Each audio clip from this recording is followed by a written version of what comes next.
Don't mind me right now. I'm in my head. I think I'm overthinking everything. Ever since I had that conversation yesterday, I'm overthinking everything. I shouldn't do that. I should get out my head right now. Get out of your head. All right.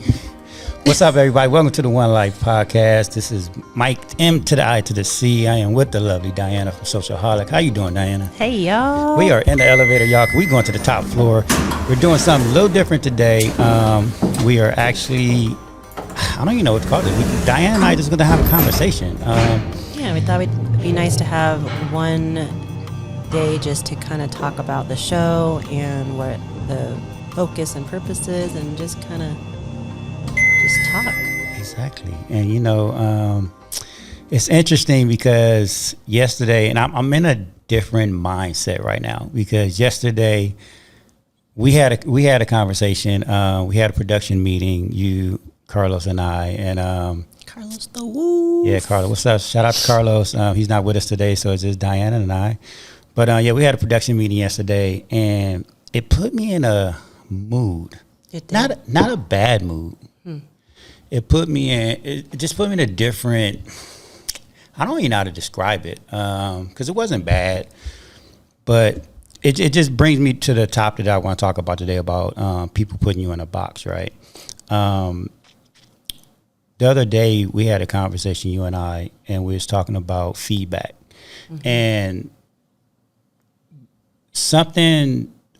I said this on the last show that I really don't like feedback, right? So, and that's why I chose this topic today, because I wanted to elaborate more on that. And it's not that I don't like feedback from people, but for me, feedback, typically, someone would give you their opinion, right? And it's a huge difference between someone's opinion and constructive criticism or feedback, right? There's such especially someone that's not maybe a professional in the field, or right, they're just kind of, you know, saying what they think and their own personal feeling. right. So whenever someone does that, and like I said, typically majority of people, they always giving you their opinion, right? And we all know about people's opinion, right? Everybody's entitled to their opinion or whatnot, but like you just said, if they're not in that space or in that profession, like, and I don't. Well, you know what? I'm just gonna be myself, because that's part of what we're talking about today. I don't sugarcoat shit. Like, people's opinions just don't mean shit. Like, has no value. It's cool from certain people. There are people like my mentors that I do listen to. I don't listen to everything they say, and I don't believe anybody should listen to everything everybody says. Right? Like, it's okay to take little things from people, right? And that's what I do. That's why even like when I, say I do motivational speaking, right? I don't really give advice. Like, I like to have conversations with people. I like to talk things through. And that's why you always hear me saying, having a healthy conversation can change everything. Because if you're just having a conversation with somebody and you're just talking it through, whoever that person is, as you're talking it through, something might click in their head and be like, oh, you know what? You said something that made sense. Like, you know what I'm saying? So it's not really advice. It's just really getting them to think through it, talk through it, kind of walking through the steps, or the process. And it's typically, the conversation, that great conversation turns into something great. Yeah. I don't like how I said that, but Are you overthinking it? I am. And see, that's another thing. Like, I'm overthinking. Maybe you put yourself in a box. Okay, so actually, I sort of did yesterday, right? But this is the great thing about what happened yesterday after our meeting. I was at home, and I remember I told you I was supposed to go to the boulevard and meet a couple of people, right? And I actually did do that, but on my way there, one of my friends called and said that he was actually leaving because the boulevard. Well, I think on Thursday nights they do like a farmers market, right? So he said wasn't really a lot of people out there, so he said he was just gonna head home. But I already had pulled up, and he was already getting in his car and leaving. So I was like, all right. So I was in a mood, so I said, you know what, I'm just gonna go home. But I didn't. Something kept me there, and I sat in my car for about a good minute and a half. And I said, you know what, it's a nice day.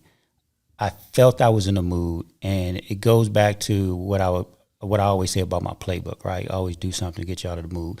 So I went into my playbook and I said, you know what? I'm just going to take a walk. So I just ended up walking down the boulevard. And I ended up running into a couple of friends that we know, Jess and Diana, and just hanging out with them for like the next couple of hours just really took me out of my mood. So, but earlier I was in a box. And so whenever I say don't let nobody put you in a box, I also mean, don't let yourself put yourself in a box, right? Because typically when someone is in a mood, like if they're at home or whatnot, it's still that negative energy, that bad vibe. Like it's still, you got to get out of your environment. So when I was walking down the boulevard, I was actually happy that I got out of my environment because it totally put me in a different mood, right? And even like having a conversation with Jessica and Diana, it made me focus on other things that's important. So it was just a great conversation. We ended up, hanging out and just having a good evening. So I did put myself in a box, but I'm glad I got out of it because I just went to my playbook. And a lot of times people. Well, I'm being a bad host. I got my phone on noise. But, a lot of people, they look at me, right, and they always think that I got everything together, right? And it's like I don't. Like, I'm human, just like everybody else, right? And for me, I get in my moods, because I'm human. Like, I feel everything. I think you're passionate about a lot of stuff, too, and when you feel like it's not being, read the correct way, you kind of get a little defensive over it. Right. But I mean, that's normal, right? Absolutely. That's normal. Everybody has that feeling. And I do that, especially about something that I am truly, really passionate about. And that just goes to like my whole point of this, like, don't let nobody put you in a box. I did a video about that maybe a month or two ago. I was actually talking to a good friend of mine who's a music artist. And we was just having this great conversation about how neither one of us had a 9-to-5 job, right? And we was talking about how people, especially like a music artist, like, right, she's really labeled as like a pop artist. But she's done R&B, she's does jazz, she's done hip hop.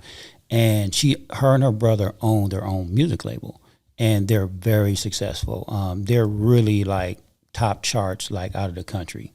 But even for that, we was talking about how every time she goes into a studio session, like the producer, they always try to tell her, "Oh no, stay in your lane, stay, just doing pop."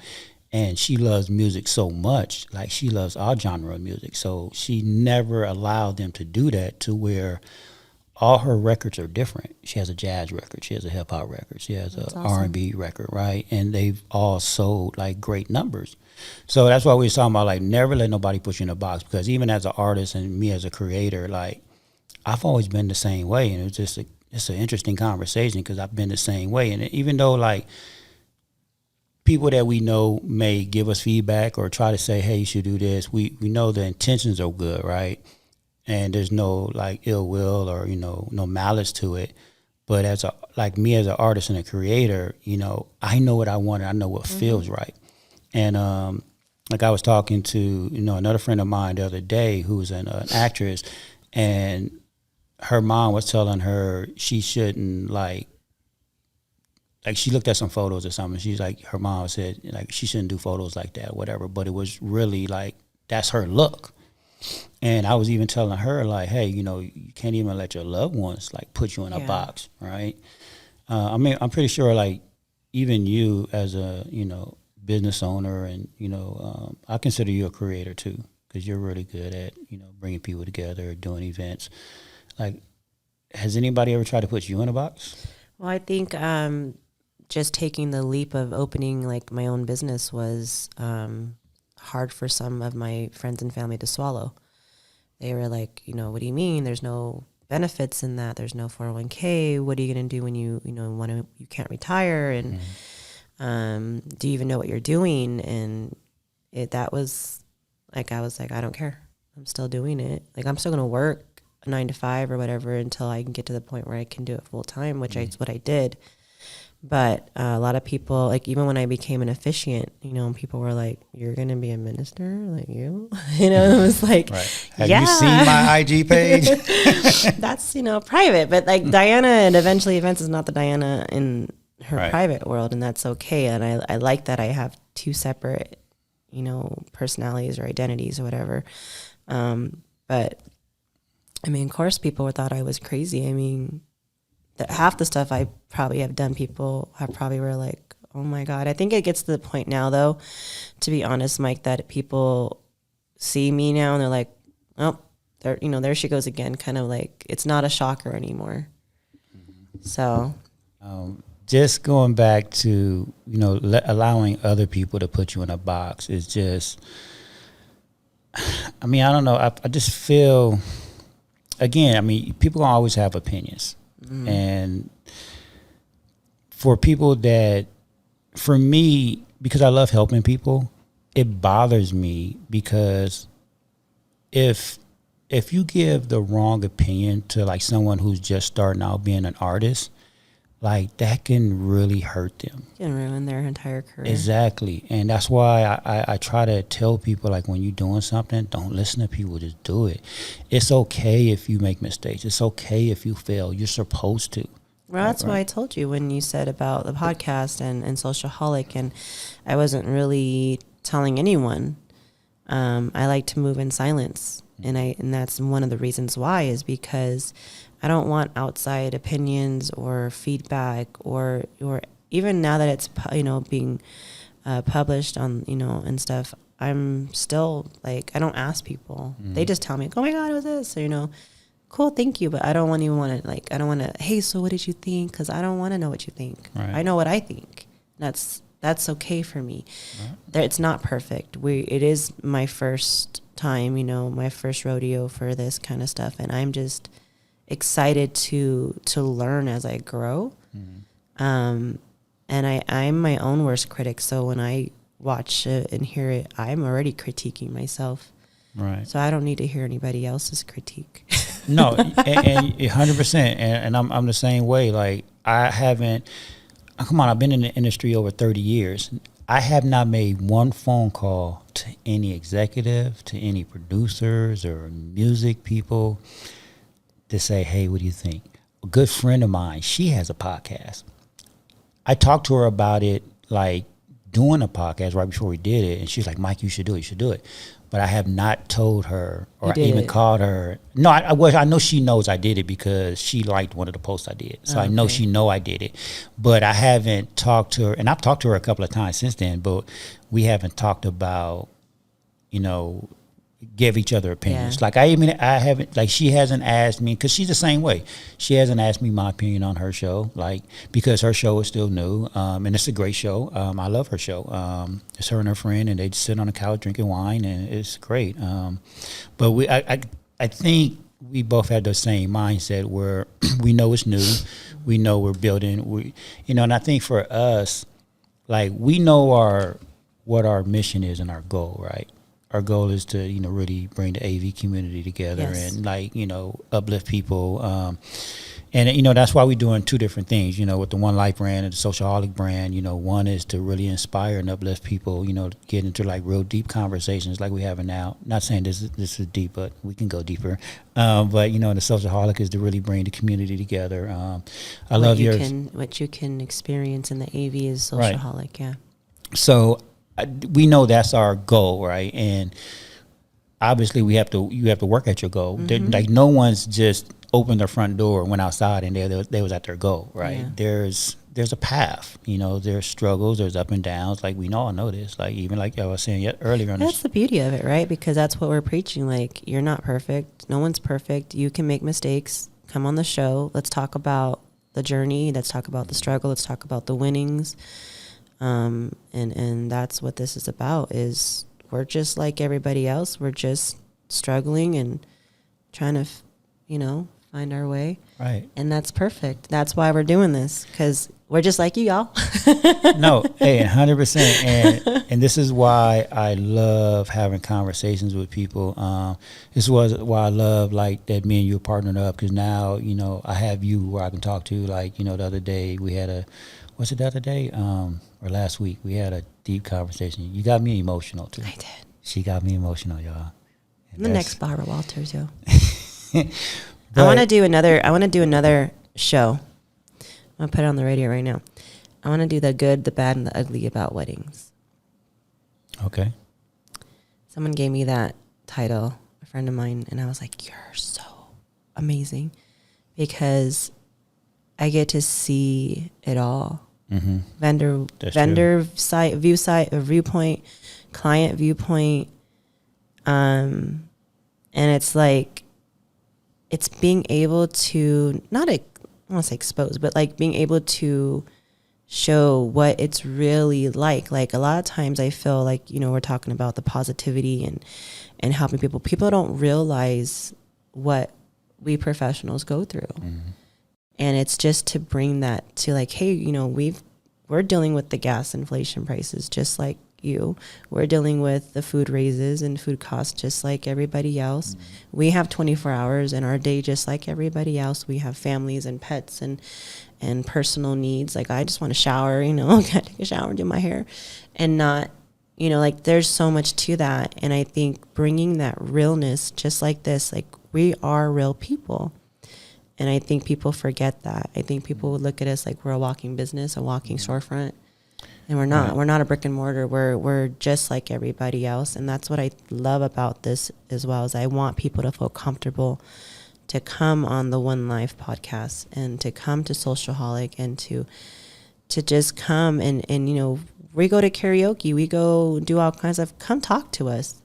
We want to hear your story. We want to hear what challenges you faced, how you overcame them, how you got to be where you are today. And I think that's what the beauty is. And that's why we're having, like, we just talked to Andreas, and, you know, we're going to be talking to some amazing people. We got to talk to Barbara last week, and her story, that was just a small little chunk of her life story. But There is so much more that I didn't get to dive into because of time. And I mean, we would be there, you know, all day, maybe 3 days in a row, just to kind of get to everything. But I think learning that we're all real people is what is so important, you know. And that you becoming emotional, I love it, because it shows a realness to you. You know, I'm not sure if they're going to see when we do different interviews, but my goal is to get you to that raw place, to get you to remove all those walls and remove all those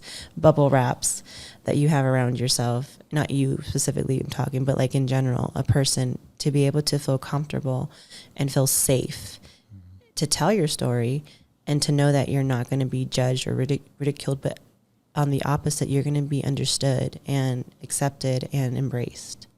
And no, and you're right. And I'm the same way. Like, I have a lot of walls up, and you, Carlos, and somebody yesterday that I was talking to said that I need to be more open and talk more about it, right? Because over the last couple of years that I've been talking to people and mentoring people, I've always had, the conversations was always about them, right?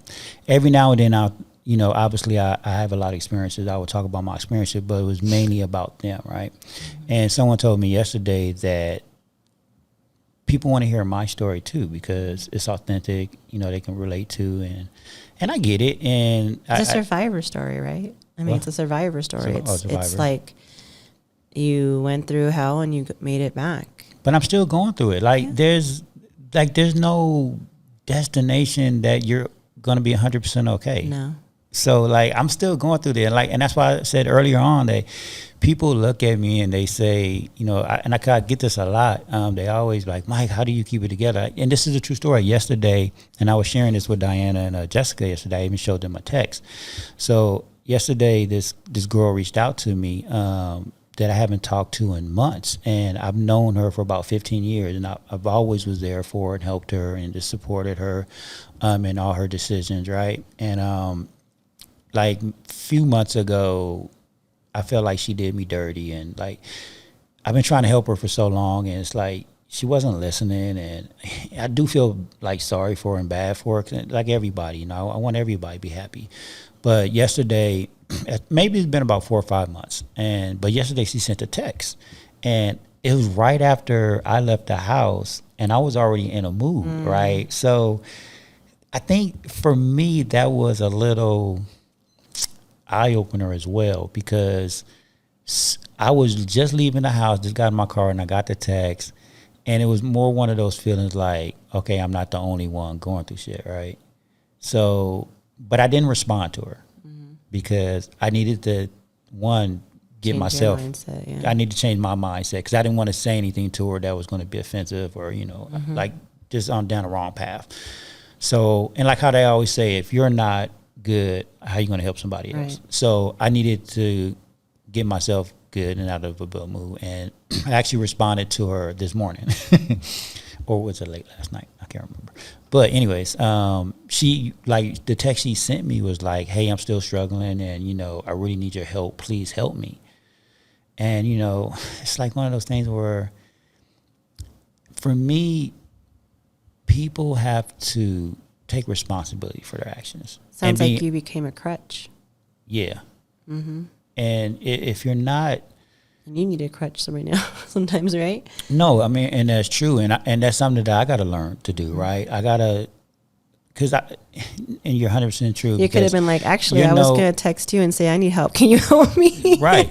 Because I'm going through it too. We've talked about this, like with my ex, right? And I think a lot of people, not I'm gonna say a lot, but there are a few people out there where they go through things and they know they can call Mike, and me and you've had this conversation. My ex is the biggest one to do that. Like, she does so much, but she knows she can always call me, and I'm always going to pick up the phone. And that's something that I have to learn to not do. Yeah. You know, because I love people so much. I love helping people so much. It's one of the things that is a flaw of mine that I know I got to work on, where I put everybody before me. It's not a flaw, though. I think your heart's in the right place. And obviously whatever they do with your assistance, that's a reflection on them. It's not a reflection on you. And I told you that, but you have to, obviously comes a point in time that you need to put yourself first, and that's not selfish. You know, you can still help people, but I think choosing the people that want to help themselves, it's not about giving hand out, it's hand up. I believe that's a better way to look at things. It's like, if someone is like, I'm gonna put the work in, like, for example, I need to lose 35 pounds and I'm sick of it. I'm sick of, you know, like, I hate dieting, I hate working out, but I need to do that. So I joined 24-hour fitness. Now I've been busy, so I haven't been going this last week, but I started going every day for like 4 days a week, getting in there, having friends in there that can be an accountability partner. So when I go to them and say, guys, I really need help, it's not like I just came out the blue and was like, I need help. What do? I'm putting in the work. Right. I joined the gym. I'm going. I don't know what the heck I'm doing, but I'm there and I'm trying and I'm fighting through the feelings of I don't want to be here. I started doing intermittent fasting. I'm trying to watch what I eat. I'm trying to cut out sugars and drink more water. So I'm making choices. I'm changing things that I normally would do. I'm making my own path or taking a plan of action, and then I'm going to people and saying, I need help. That's a different type of asking for help, because I've put in place already things to, like, hopefully get me to where I want to go. That's what I say when someone comes to you and they're like, all right, so, you know, I lost my job. I've already been submitting, like, I submitted 60, you know, my resume 60 times. I've applied. I went here. Here's, like, look, what more can I do? Can you help me? That's different. That's like, yeah, I can help you because I see you have tried to help yourself and you need something. Right. But someone that's just saying, I need help. I need you to do this, pay this for me and help me here. And they're not doing anything to help themselves as well, along with the help from you, then that's when I'm like, you need to analyze that and see, is that truly a spot that you should be helping, a person that you should be helping, because they're not willing to help themselves. So in 6 months, a year, you might not hear from them. And then when they start hitting rock bottom again, guess what? You're the person they're going to call, because they know that you'll always be there for them. They don't have to do shit. Right. But if you make them accountable and you have them, all right, well, I'm not going to give you this, but I'm going to show you how to. What is that saying? You know, you can't force a horse to drink water or whatever, like that whole saying, like you have to lead them. Oh, yeah. I know what you're talking about. I can't remember. I can't remember the whole way it goes, but that's the same thing. Like you can't just give them it. You have to show them how to, or teach a man how to fish and he eats the rest of his life. Give him a fish, he eats that one day, whatever that. I'm horrible at quotes, by the way. Right, it's like telling a joke and I tell the wrong part. Yeah, it's horrible. But no, like that's exactly what I'm saying. You need, if you want to help, fine. All right, well, here's numbers to call to get help. That's, you know, there you go. I lost my job. Okay, well, have you tried going to, going to the unemployment office? They have job listings. Oh, I saw so-and-so, so-and-so, and so-and-so hiring. You should apply there. But instead of saying, here's money, or come stay with me, like those things like that, that's the kind of stuff that you have to be careful with. No, I know. And we talked about this before, and, you know, and I'm always going to say the same thing, that everything you said is 100% correct. And it's just one of those things where I'm just bad at taking my own advice. Right. I mean, and I think there's a lot of people out there like that. And, you know, well, therapists are known to be the most depressed people, and yet they're out there. I know. Giving, you know, therapy, and that's crazy to think that, but it's the truth. The marriage counselors, their marriages are failing, but they can give you the best advice. Right. So it's not like you're alone in that. Everyone is hard taking their own advice. You know, like, so for instance, with my ex, right? Like we've talked about it, and there's a deeper conversation that I'm pretty sure at some point we'll get into. But the reason why, like for her, right?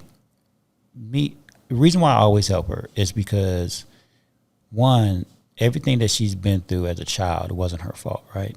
So I understand that, and I always tell people, like, people don't typically wake up being an asshole. Like, it comes from somewhere.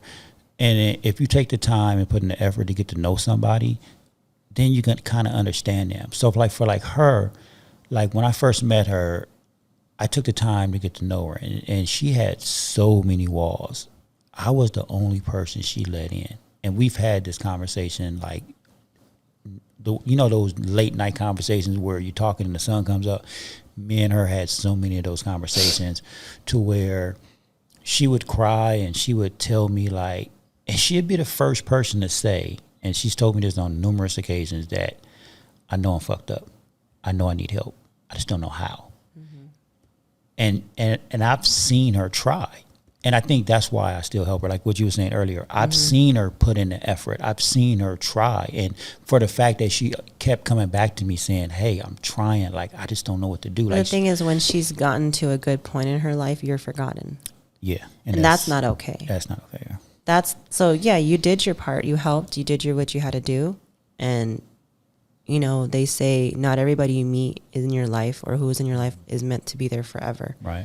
She was a chapter in your life, and you need to go ahead and flip that page and get to your next chapter. Right. That people that you meet and you know, they could have been a part of your life, a very important part of your life. In 10, 20 years, they may not be there anymore.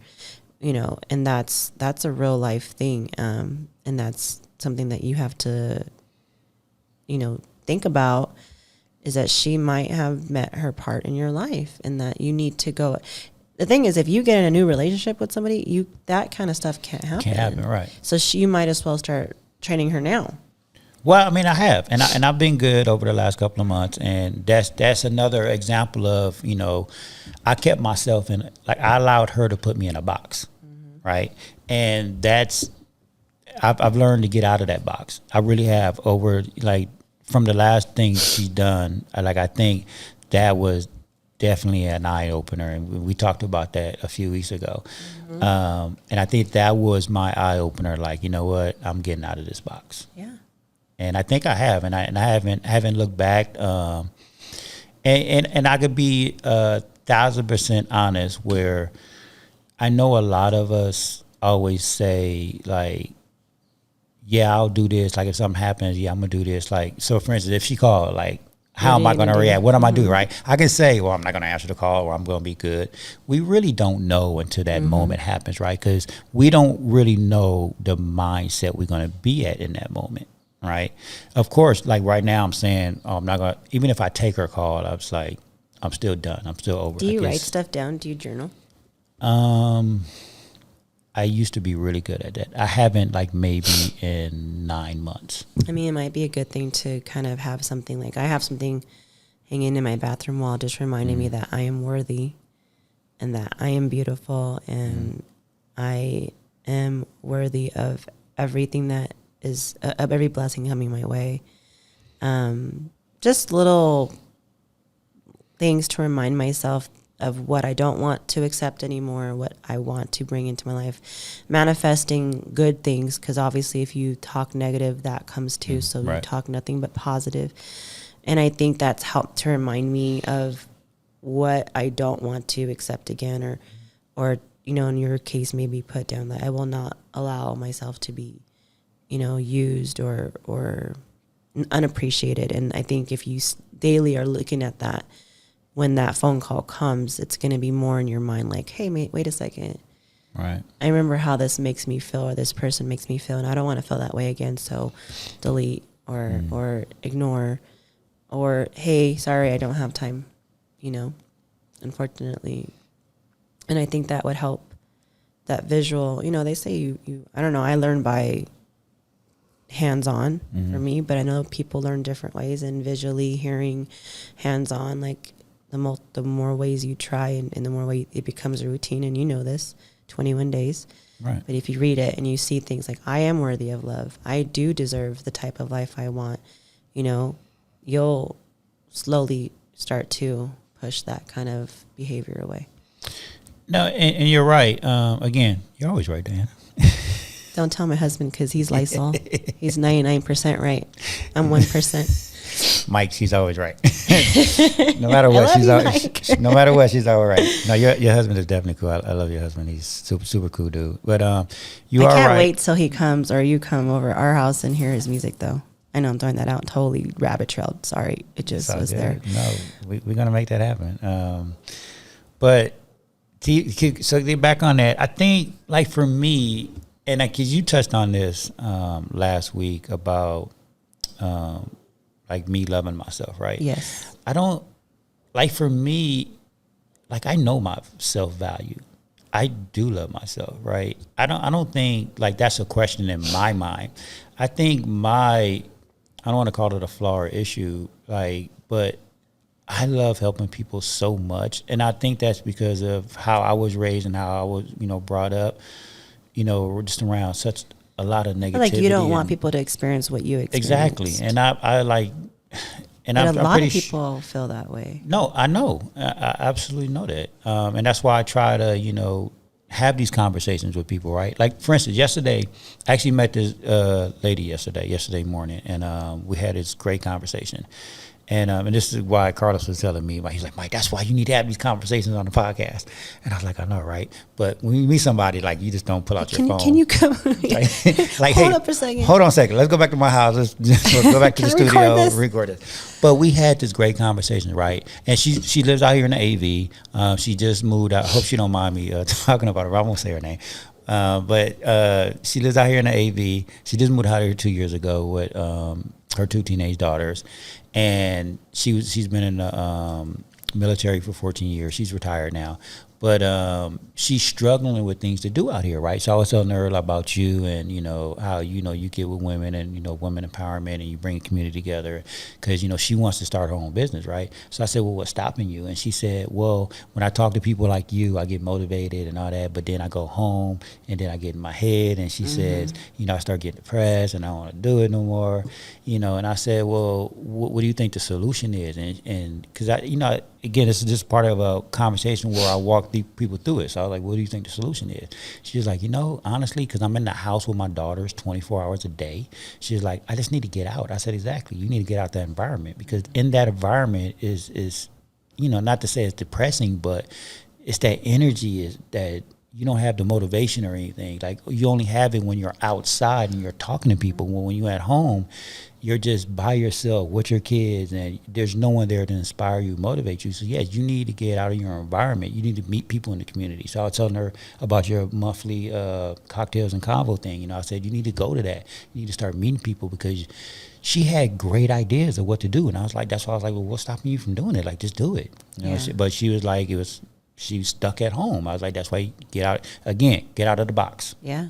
Get out of your environment. Like, just go do it. And it's hard for people to do that, though. It is. Because she don't know nobody out here. She don't have no friends or family out here. So, that's the first step, is networking. And networking can be very scary. Yeah. And I came out here, I went to networking, not really in the AV because they didn't do much here, but I connected with somebody in Valencia, and so she was like the be-all of networking. So she was like, oh, we're doing a networking event in LA, come out. We're doing networking in Valencia, come out. So I was just like, okay, I'm coming, and get a drink in my hand, because that was my liquid courage. Shout out to Liquid Courage LA. What's up, Ernie? But no, really, like, liquid, that was what I needed to kind of get that little spark of courage, and just say, hey, I'm Diana. And then they were like, what do you do? And I'm like, what do I do? I don't know what I do. Let me see, brain think, like, it's natural. We go through moments where we're like blank, and it's like, what do you say? No one wants to hear what I have to say. That's not true. And it's like, I used to talk to myself in the car. I would sit in the car going to network, and for like the first 15 minutes, I'd be sitting in my car, like, just talking myself into walking in that spot to network with people that I have no clue. And then you go in, right, and there's people that have known each other for months, years, God knows how long, and they're all just vibing, and you're like, oh my God, this is going to be so awkward if I go up to them and be like, hi. But eventually they get to know you, and then the next networking mixer, they remember you, and it becomes easier. And then next thing you know, you're doing your own network mixers. And so here we are, but like, it's taking that first step. And I remember my dad used to tell me, feel the fear and do it anyways. And it's such a true statement. Like, it's okay to be scared. It's natural to be scared. Hi, Casper. Casper interrupting the show. And it's okay to be scared, but you just can't stop there. You have to keep moving. But you know what? I still get nervous. Like, so last night, I was supposed to go meet with Glenn, and on Thursday nights they do this cigar thing, right? Yeah. And when Al told me he wasn't going, like he was going home, like, I got nervous because I didn't really know Glenn. I met Glenn a couple of times, right? I didn't know like all the people he was doing it with, and he had pre-told me that, it was a bunch of business guys that he ain't just hanging around with and do the cigar thing. And I was like, okay, cool. And like, just listen to jazz, but I still get nervous. Yeah. And I don't know why. Because it's like, I'm so sociable. Like, you're a newbie to the group. To their group, then, right?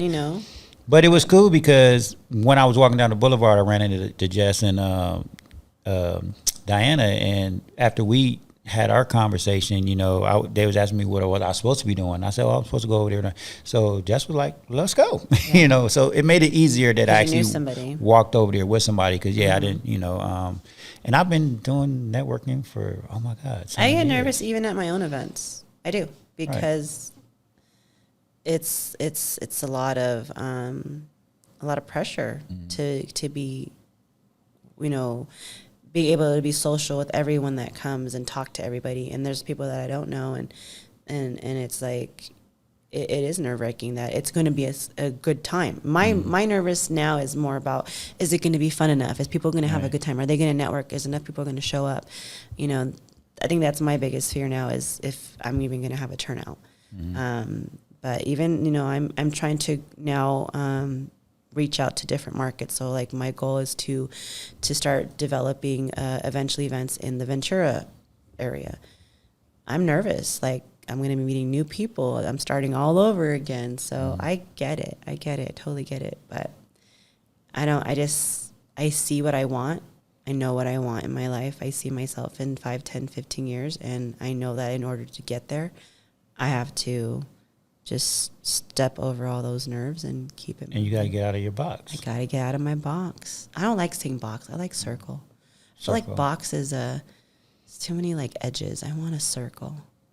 But I get what the concept today is, the box. But normally in life, I'm like, I thought outside the circle. The circle has no ending.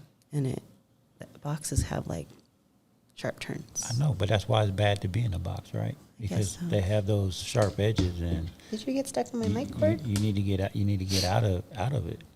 So what advice should we give people that they struggle to get out of the box? Because it is hard. Like when you're struggling with something, sometimes people don't know what to do. I mean, and it's easy for us to say do this, do that, right? But it's hard sometimes to even take those first steps. Even though we know what to do, right? It's hard to take those first steps. I don't know. Like really, you have to really want it. And you know what? That's until you really honestly can be honest with yourself. Like I just had this conversation last night to myself about losing weight, right? And this is a big deal for me. Like, are you freaking kidding me, Diana? Like, you can't get to the gym. You can't, like, this whole week was I don't feel good. And I had heat stroke from Saturday. So going to the gym was really not going to happen this week. But next week, I'm like, on my calendar, I'm going, no one's stopping me. And I'm talking to myself. And it's like, I have this outfit hanging in my bedroom. Really cute, like bathing suit. And I haven't been able to get into it. And I was working on getting into it 6 months ago when I wasn't 35 pounds overweight. Now I'm 35. I'm like, oh man, I'm even farther from my goal. But I looked at it and I was like, really?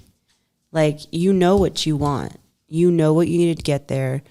You're the only person stopping you. It's you. You're your own problem. And so I think you have to want it. You have to want it bad enough that nothing stops you. And until you get to that point, anybody and everybody can tell you you should do this and do that and go on Google and, write down your manifestation list. But until you want it, there's nothing that anyone can do. So you have to be honest with yourself, I think, and really talk to yourself. I think talking to yourself is healthy. I mean, sometimes yourself answers back. I don't know. That's a whole nother story. But for real, like, honestly, talk to yourself and be like, what do I want? And like I said, baby steps. I just said baby steps. Sometimes taking that cold turkey jump is hard. I get that. So what's one small step that you could take in that direction? Rome wasn't built overnight. One small step, and then you achieve that step, and that's like a win. So celebrate that win. And then what's the next step after you get that first step? What's the next step to get you? So that your friend who wants to open her business. Okay, well, has she researched her business and how it would be here in the AV?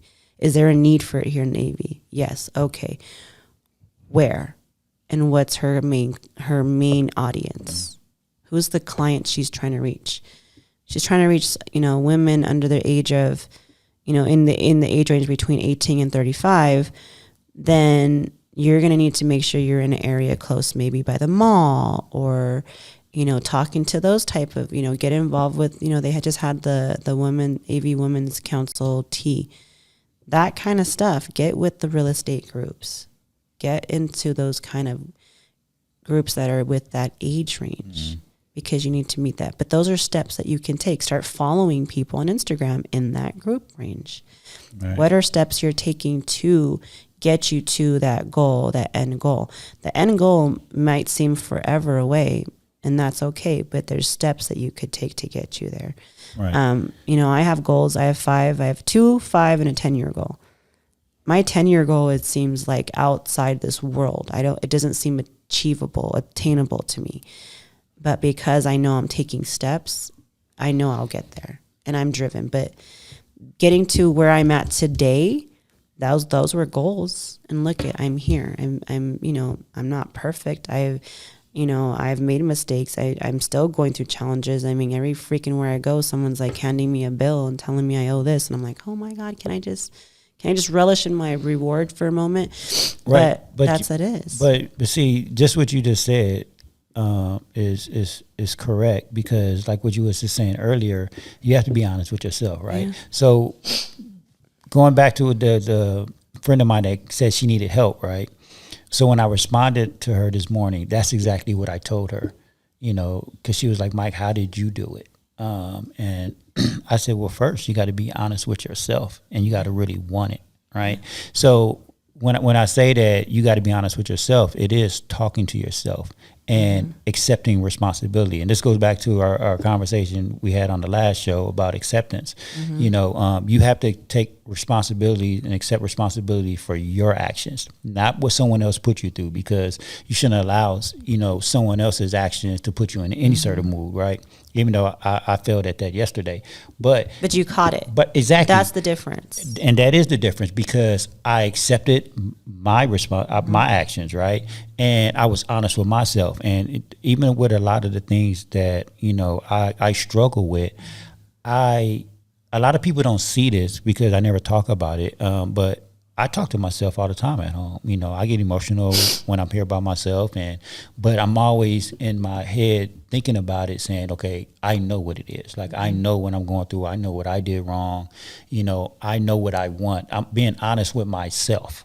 So it's easier. Once you're honest with yourself, then it's easier to now make this playbook that I always talk about and do these things. Like, so yesterday I went for a walk, right? It was easy for me to do that, because I'm honest with myself first and foremost. And I'm not putting the blame on nobody, because every action that we take every day is our choice.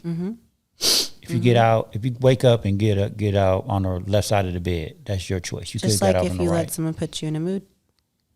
Exactly. It's a choice. That's because a choice. you let someone steal joy. And I don't think there's a day that we don't all have that happen. Right. But we make the choice, and we acknowledge it, that shoot, I just, because me and driving, I'm an aggressive driver, and someone cuts me off like you or rides my ass, I'm like, you motherfucker.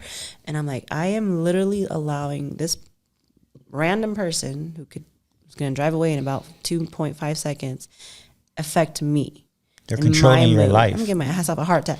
Controlling my life. And I think once I started to talk to myself about that, I started to notice that I'm like, you know what? It's not worth it. I was in a great mood 5 minutes ago, and then you came along and I let you know, Right. And that's what, I used to the driving, I hate driving. It used to be the point where I would put on Christian music when I drove, because I felt like I wouldn't cuss somebody out listening to God's music, and it didn't help. I was singing along, motherfucker, and then back to like, Jesus. So you know what? I was like, I gotta figure something else out. But it ain't working. And that's great, because even like when you was just talking about baby steps, right? When I used to have to commute to Studio City every day, this is when I had to commute to Studio City every day. I used to tell myself, you know what? I know I'm going to cuss some people out today, right? But I used to give myself a number. I said, you know what? I'm only allowed to cuss 3 people out. And that kind of helped, because then I picked and chose who I wanted to cuss out, because I only have 3. So like, dang it. And that got me down to not even, like, I have so much patience in traffic nowadays. Like, it's crazy. Like, I don't even pay attention to people no more. That's good. But that helped me, though. I said, you know what? I want to go cuss 3 people out today. So it is true that we definitely got to be honest with ourselves. We have to really want change. When we want change and we want to get out of the box, we have to want it, and I think that's the first step. You have to want it, and then you have to be honest with yourself about what exactly do you want. Then you have to go after it, I think it's very important that we all understand that we all are dealing with this. Every single person in this world, and we all have one life to live. Hey. And we're all just trying to figure it all out. So I think that's what I think you should take from it. This is that we're all just trying to figure it out, and none of us have the answers, but we can give you what's worked so far for this part in our journey of life. Is, like you said, the baby steps, loving yourself, speaking positivity into the air, into the world, into the environment you're in. Those are all just, I think, very important tips. Right. To hear. And knowing that there's people out there like you that's willing to talk to you and help you, like us. right? So, if anybody Just as a mess like you, but we're willing to let's be messes together. And so if anybody, ever wants to talk or, just have something that you're struggling with and you just want to talk about it and just, like I said before, vent. I mean, and venting is okay. I really feel a lot of people don't like people venting to them, but I give people a certain amount of time to vent. Like if it's 15, 20 minutes, because I think that's important because a lot of people hold things in. And when you hold things in, there's always going to be an explosion. Oh, yeah. And the longer you hold it in, the bigger the explosion. So I do allow people to vent. I tell people all the time, if you need to vent, call me. I'll give you that 10, 15 minutes. But after that, we're going to have a healthy conversation. I think people feel embarrassed and they feel like people don't want to hear what they have to say. And, I'm just being over dramatic or I'm being overreacting. And the truth is, like, you matter, you value, your life is valuable. I know a lot of people hold things in and then sometimes they take their own life. And I think that's the saddest thing to hear is, right. I had a friend who committed suicide a few years back and I hadn't talked to her in a while, but like a week before she messaged me on Instagram and I was like, oh my God, how are you doing? I miss you. And I couldn't tell that she was struggling, how are you doing? I'm good. I didn't read it. I didn't see it that way. And it affected me when I found out the morning of. I was like, I just talked to her. Like everything was fine. Like what happened? And so I feel like it's okay to be vulnerable. And this is why I told you, like, this is great that you put the walls down because nobody should ever get to that point. You always have a place to talk about someone, you always have what I want to say, like you're important. You should always feel like you matter enough to have someone to talk to and tell what's going on in your world. Even if it's just like, hey, I'm struggling with my business. I know that's my biggest thing is like, as an entrepreneur, we are faced with so many battles and so much, our head space isn't always good. And I know I can account I can't even count on my two hands how many friends I know that own their own business that are going through it mentally and physically and emotionally. And we still get up every morning and put a smile on and we walk around the world like everything's perfect. So knowing that there's a safe space for people to be able to come here and share their story, I think is a blessing. I think your podcast, our podcast, your podcast, One Life is going to make some huge movement, and I think that's amazing. And I hope it do. And I'm grateful for you. I'm grateful for Carlos, for my team, because we are doing something incredible. And this is another thing where I am opening up. I am trying to be more vulnerable and take down some more walls because I need it as well.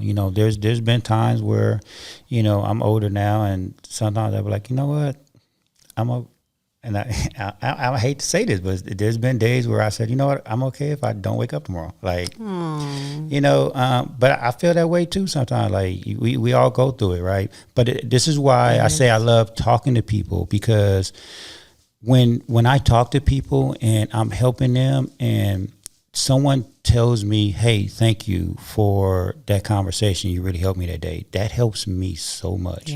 Like, so that's why even like when I was telling you about the feedback, going way back in the beginning of the show about the feedback, it's like, yeah, I know, like sometimes our show is all over the place. Sometimes I know we just randomly talking, but you know what, it's okay, because I think in common conversations, though, that you have with friends, there's not structure. There's not. And that's what I love about just having a freestyle conversation, because we're just talking things through, right? It's not structured. I don't want it to be structured. I want our conversations with me and you and me and anybody that calls into us just to have a conversation, and just hopefully at the end of it, there's a takeaway. I love that you said called into it too, because I want the audience to know that we are available for phone calls. No, we are. Which is awesome. So, if you're in Atlanta or you're in, you're traveling and you're like, hey, I just want to talk.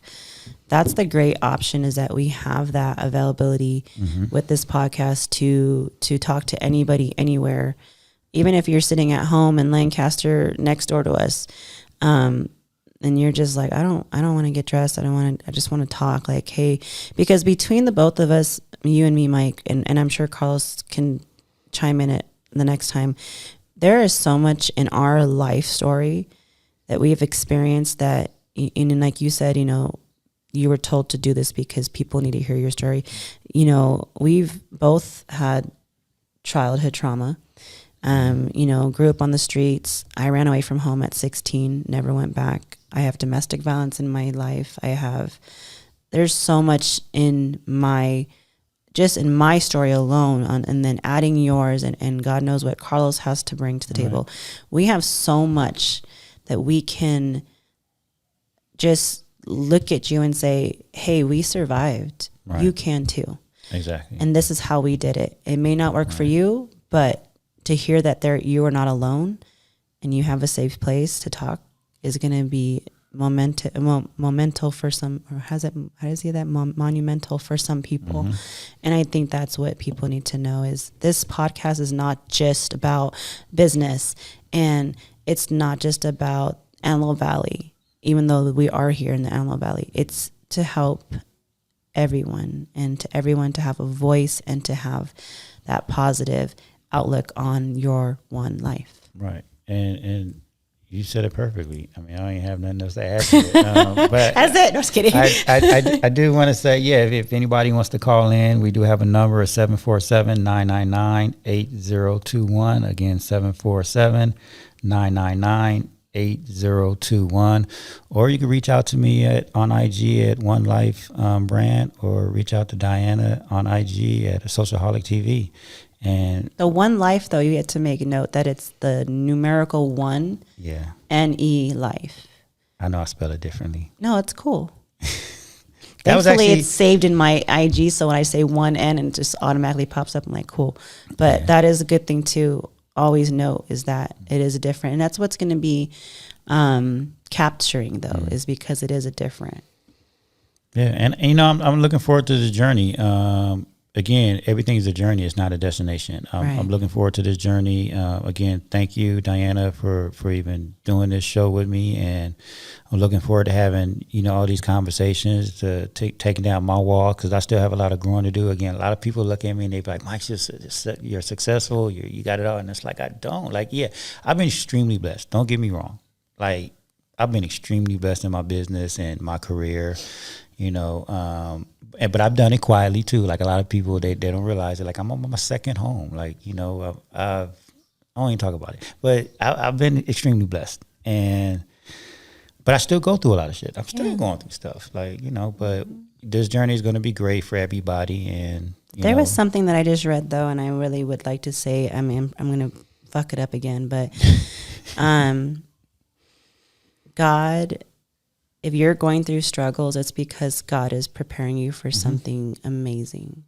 Absolutely. And that's what I look at. I'm like, man, every freaking time I wake up, there's something new happening. But it's like, what am I expecting? Right. What am I, easy life?